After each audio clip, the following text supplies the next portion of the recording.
लालची छोले कुलचे वाला। शहर के बाजार में बिरजू का छोले कुलचे का ठेला था। बिरजू बस 30 रुपए में छोले कुलचे बेचा करता था।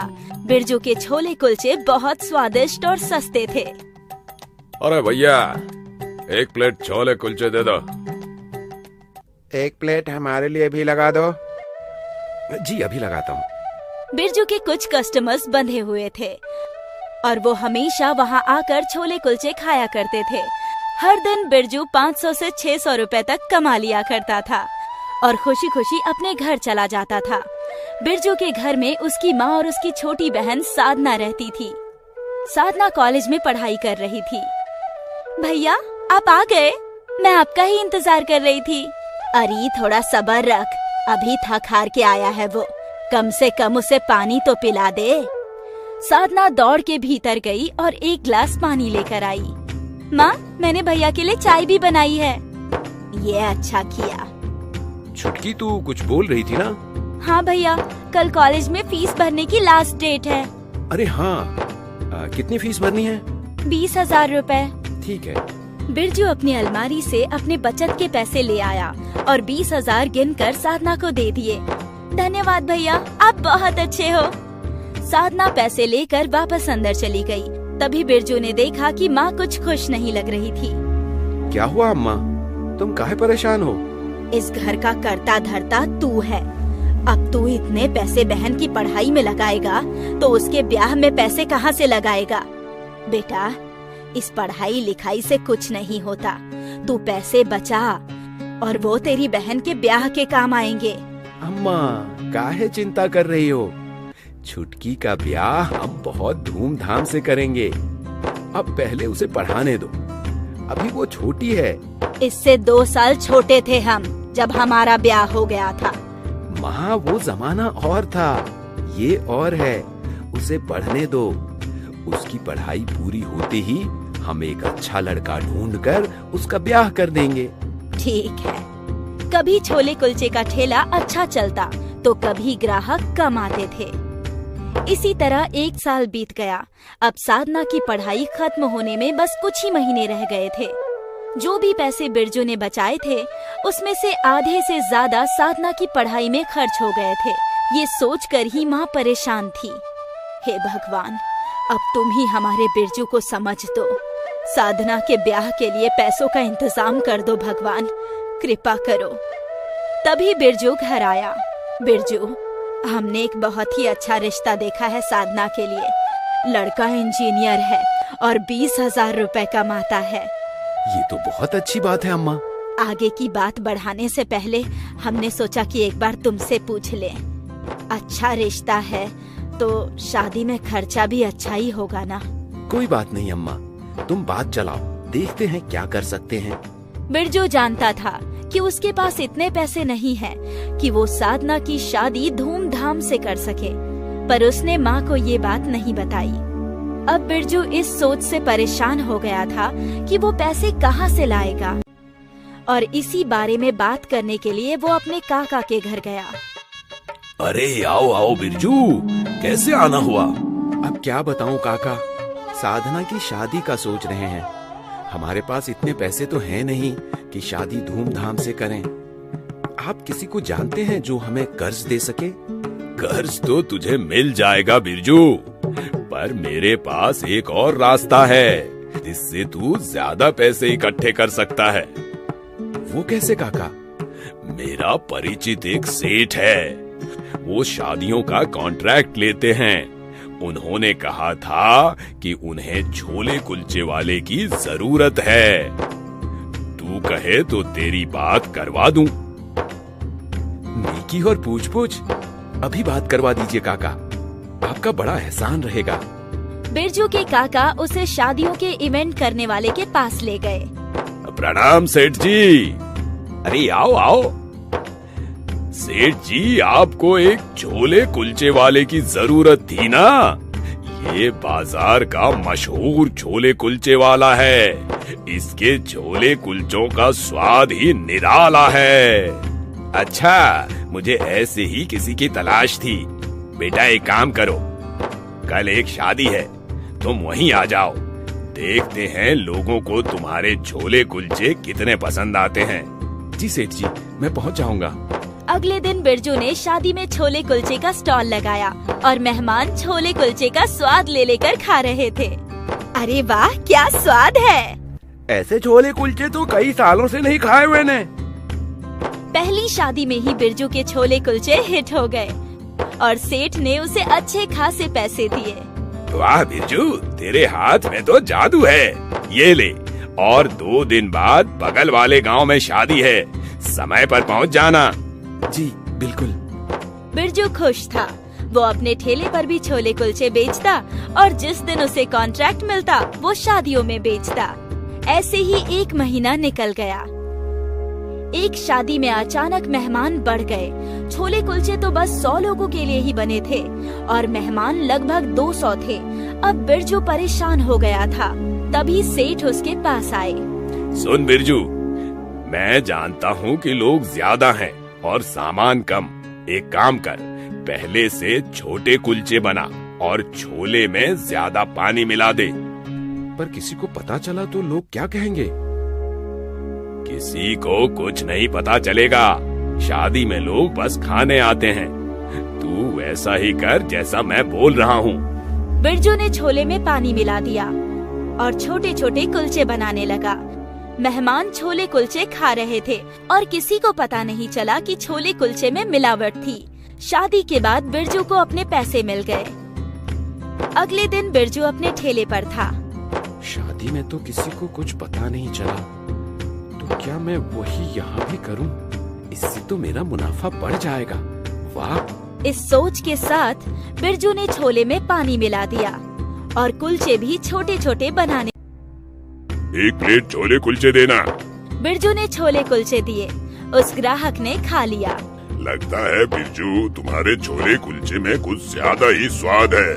पूरी प्लेट खाकर भी मेरा पेट नहीं भरा। एक काम करो, 1 और प्लेट दे दो। बिरजू ने 1 और प्लेट छोले कुलचे दे दिए। इस तरह 1 प्लेट खाने वाला ग्राहक 2-2 प्लेट छोले कुलचे खाने लगा। बिरजू की आमदनी बढ़ गई। वो बहुत खुश हो गया। कुछ ही महीनों में बिरजू ने इतने पैसे कमा लिए जिससे उसकी बहन की शादी धूमधाम से हो सके। माँ, अब पैसों की कोई चिंता नहीं। तूने मेरी सारी चिंता दूर कर दी है बेटा। कुछ महीनों बाद साधना की शादी बहुत ही धूमधाम से उस इंजीनियर लड़के के साथ हुई। शादी में छोले कुलचे भी थे और ये छोले कुलचे पहले की तरह बिना पानी और बड़े बड़े थे। ये कुलचे तो कुछ ज्यादा ही बड़े हैं, नहीं? हाँ, जो ठेले पर बिकते हैं वो तो इसके आधे भी नहीं होते। शादी कुशल मंगल संपूर्ण हो गई। अगले दिन जब बिरजू ने ठेले पर छोले में पानी मिलाई और छोटे छोटे कुलचे बनाए तो लोगों ने उसे तुरंत पकड़ लिया। वाह बिरजू भैया वाह! कल आपकी बहन की शादी में जो छोले कुलचे थे वो तो बहुत गाढ़े थे और कुलचे भी बहुत बड़े बड़े थे, और आप यहाँ जो बेच रहे हो वो तो इतने छोटे हैं। अरे ऐसी कोई बात नहीं है, ये और वो एक जैसे ही हैं। नहीं भैया, हमने खुद अपनी आँखों से देखा है। कुलचे इतने बड़े बड़े थे। लगता है अब ज्यादा मुनाफे की लालच में छोटे छोटे कुलचे बना रहे हैं। ऐसी बात नहीं है।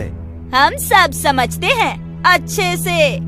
वो औरतें वहाँ से चली गई और पूरे बाजार में ये बात फैल गई कि बिरजू छोले कुलचे में मिलावट करता है। धीरे धीरे उसके ग्राहक कम हो गए। अब बिरजू दिन भर ठेले पर मक्खियाँ मारते बैठा रहता था। इससे अच्छा तो पहले था। कम कमा रहा था पर कम से कम ग्राहक तो थे। परेशान बिरजू एक बार फिर अपने काका के पास गया और उन्हें सारी बात सच सच बता दी। मेरे लालच की वजह से मेरा अच्छा खासा धंधा डूब गया, लेकिन अब मैं क्या करूं काका? अब एक ही रास्ता है, तू दूसरे शहर जा और वहाँ पूरी ईमानदारी से छोले कुलचे बेच, बिना लालच किए। आप सही कह रहे हैं काका। अब जिंदगी में कभी लालच नहीं करूंगा काका, मैं कसम खाता हूँ। बिरजू को काका की बात सही लगी और कुछ ही दिनों में बिरजू दूसरे शहर आ गया, फिर से नई शुरुआत करने। छोले कुलचे ले लो, स्वादिष्ट गर्मा गर्म छोले कुलचे। ज्यादा पैसों के लालच के कारण बिरजू का भट्टा बैठ गया था और धंधा बर्बाद हो गया था और उसे वापस से नई शुरुआत करनी पड़ी। इससे तो अच्छा होता कि वो लालच करता ही नहीं। आलसी बेटा। रोशन यादव बहुत ही मेहनती किसान था। रोशन की पत्नी कई बरसों पहले स्वर्ग सिधार चुकी थी। रोशन के 2 बेटे थे, चमन और रमन। दोनों बेटे एक नंबर के आलसी और कामचोर थे। सारा दिन दोनों घर में सोए रहते थे, ना घर का काम करते और ना ही पिताजी की खेती में मदद करते। ये देखकर रोशन यादव हमेशा चिंता में रहता। सारा दिन घर में सोए रहते हैं। जल्दी उठो चमन रमन। क्या हुआ पिताजी? मेरे साथ खेत चलो, खेती करनी है। मुझे सोने दीजिए, मैं बहुत थक गया हूँ। अच्छा, ऐसा क्या काम किया जो थक गया है? सुबह से बैठ बैठ के थक गया हूँ। रमन, तू चल, मैं अकेले खेत नहीं जोत सकता हूँ। पिताजी, आपको पता है ना, धूप में जाने से मेरा सर दुखता है, मैं नहीं आ सकता हूँ। आप किसी और को ले जाइए। लानत है तुम दोनों पर। नौजवान हट्टे कट्टे होकर यूं दिन भर पड़े रहते हो। रोशन यादव अपने दोनों बेटों से तंग आ गया था। वो अकेले ही धूप में खेती करने चला गया। धूप तेज होती जा रही थी। रोशन के सिर से पसीने की बूंदें टपक रही थी। वो फिर भी खेत जोतता रहा। काफी घंटों तक कड़कती धूप में खेती करने के कारण रोशन यादव बेहोश होकर खेत में गिर जाता है। आसपास के किसान रोशन को उठाकर उसके घर ले आते हैं। चमन और रमन अभी भी बिस्तर पर सोए हुए थे। चमन रमन, तुम दोनों किसी काम के नहीं हो। तुम्हारे पिताजी खेत में काम करते करते बेहोश हो गए और तुम दोनों सो रहे हो। अरे भैया उठो, देखो पिताजी बेहोश हो गए हैं। काका, अब पिताजी को यहीं सुला दीजिए। कमबख्त, तुम जैसे बेटे होने से अच्छा है ना हो। गांव वालों ने रोशन को खटिया पर सुला दिया और उनके दोनों बेटों को कोसते हुए चले गए। कुछ समय बाद रोशन यादव को होश आता है। वो देखता है कि उसके दोनों बेटे जमीन पर सोए हैं, जैसे कि उन्हें अपने पिताजी की कोई फिक्र ही ना हो। ऐसे बेटे दिए हैं भगवान तूने, इन्हें तो कोई फर्क ही नहीं पड़ता, उनका बाप जिए या मरे। अब बस हुआ, जब खुद करना पड़ेगा तब रोटी चावल के भाव समझ में आएंगे। बेहतर ये है कि मैं ये घर छोड़ दूं, ताकि ये लोग खुद कमाना सीख जाएं, ताकि तुम लोग खुद कमाना सीख जाओ। रमन, चमन, मेरी बात सुनो। पिताजी, आप होश में आ गए? हटिए पलंग से, जमीन पे सोते सोते पीठ अकड़ गई मेरी। हाँ पिताजी, आप जमीन पे सो जाइए, आपको जमीन पर सोने की आदत जो है। मेरी बात सुनो, मैं अब तुम्हारे साथ नहीं रहूंगा। जा रहा हूँ अपने दोस्त के पास, वहीं रहूंगा। आपके साथ हम दोनों भी जा रहे हैं ना?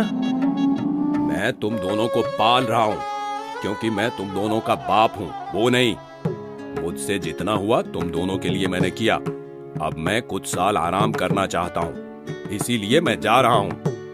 पिताजी, फिर हम दोनों कैसे रहेंगे? घर और खेत तुम दोनों के नाम पे कर दिया है, जो चाहे करो। घर में सोते रहो या खेती करो, तुम दोनों की मर्जी। मैं तो जा रहा हूँ। चमन और रमन को लगा शायद उनके पिताजी उन्हें बस डरा रहे थे। उन दोनों ने भी पिताजी की बातों पर कुछ खास ध्यान नहीं दिया। अगली सुबह होते ही रोशन यादव घर से चला जाता है, बिना कुछ कहे। दोनों भाई दोपहर के 2 बजे सोकर उठते हैं। बहुत जोरों की भूख लगी है, कुछ खाना दे दो मुझे। पिताजी, खाने में क्या है? लगता है पिताजी सच में चले गए हैं। पिताजी शाम तक आ जाएंगे, हमें छोड़कर थोड़ी ना जा सकते हैं। हाँ भैया। दोपहर से रात हो गई, पर रोशन यादव घर वापस नहीं आए। दोनों भाइयों ने जैसे तैसे खाना बनाया और खाकर सो गए। लगता है पिताजी कल सुबह आएंगे, चल सो जाते हैं। अगले दिन भी रोशन यादव नहीं आए। दिन बीतते गए, पर रोशन यादव घर नहीं लौटे। चमन और रमन बस खाते और सोते। धीरे धीरे करके उनके घर का सारा राशन खत्म हो जाता है। भैया, सब कुछ खत्म हो गया, अब हम क्या खाएंगे? और लगता नहीं कि पिताजी भी घर आएंगे। हाँ, अब करें भी तो क्या करें, खेती वेती मेरे बस की नहीं है। गांव में एक बाबा आए हैं जो हर समस्या का हल देते हैं। चलो बाबा को अपनी परेशानी बताते हैं। हाँ चलो, हाँ चलो। रमन और चमन दोनों बाबा के पास जाते हैं और अपनी समस्या बताते हैं। वो दोनों बाबा को ये बताते हैं कि उन दोनों के आलसी स्वभाव से ऊबकर उनके पिताजी घर छोड़कर चले गए। बाबा, हमारे पास खेत है, पर हमें खेती नहीं करनी है, बस खाना और सोना है। हाँ, ऐसा कोई उपाय बताइए जिससे हमें कुछ करने की जरूरत ही नहीं हो। ये तो बहुत बड़ी समस्या है। एक काम करो, अपने खेत के कागज ले आओ, मेरे पास एक उपाय है। दोनों भाई दौड़ कर जाते हैं और खेतों के कागज लेकर लौटते हैं। तुम दोनों इस कागज पे अपना दस्तखत कर दो, मैं हर महीने तुम्हें कुछ पैसे दे दूंगा।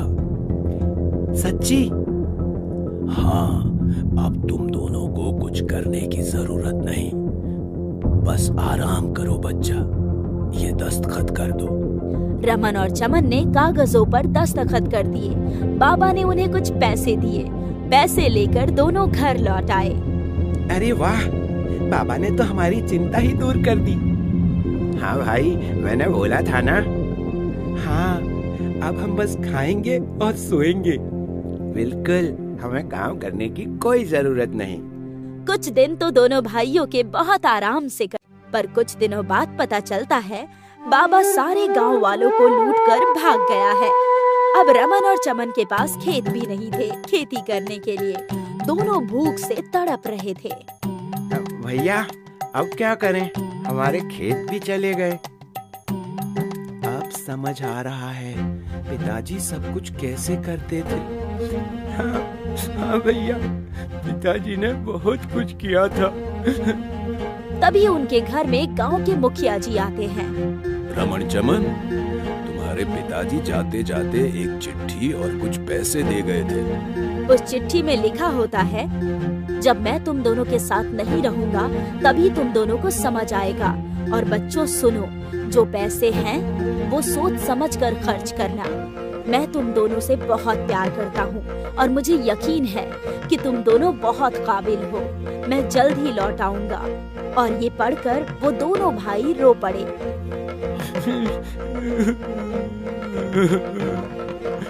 हम इन पैसों से खेत खरीदेंगे और खेती करेंगे। हाँ भैया। जो पैसे पिताजी ने दिए थे उनसे दोनों ने एक छोटा सा खेत खरीद लिया और रमन और चमन मिलकर खेती करने लगे और खुद अपनी मेहनत से उगाए अनाज बेचकर उन दोनों ने पैसे कमाए। भैया, इन पैसों का क्या करेंगे? और जमीन खरीदेंगे और खेती करेंगे। दोनों ने उन पैसों से एक और खेत खरीदे। इस बार फसल दुगनी हुई और पैसे भी दुगने आए। वो बाबा भी पकड़ा गया जो इनके खेत बेचकर भाग रहा था। उन्हें अपने पुराने खेत भी वापस मिल गए थे और फिर रमन और चमन ने नया घर भी बना लिया। भैया, सब कुछ होने के बाद भी हम दोनों खुश नहीं हैं। पिताजी की बहुत याद आती है। पिताजी हमारे साथ होते तो बहुत खुश होते। दोनों भाई अपने पिताजी को याद करके रोने लगे। तभी रोशन यादव की आवाज आई। अरे गधों, मैं तुम्हारे पीछे हूँ। मुझे यकीन था तुम दोनों जरूर कुछ न कुछ कर लोगे। पिताजी, आप लौट आए। हमने आपको बहुत याद किया पिताजी। मुझे भरोसा था तुम दोनों पर और तुम दोनों ने मेरा भरोसा टूटने नहीं दिया। देखो, मैं तुम्हें क्या छोड़कर गया था और अब तुम क्या हो। मुझे तुम दोनों पर गर्व है। पिताजी, अब हमें छोड़कर मत जाना। बिल्कुल नहीं, अब मेरे खाने और सोने के दिन हैं और तुम दोनों के काम करने के। एक बार फिर रोशन यादव का परिवार जुड़ गया। वो लोग एक साथ बहुत खुश थे और रोशन यादव के आलसी बेटे अब काबिल बन चुके थे। अंत भला तो सब भला।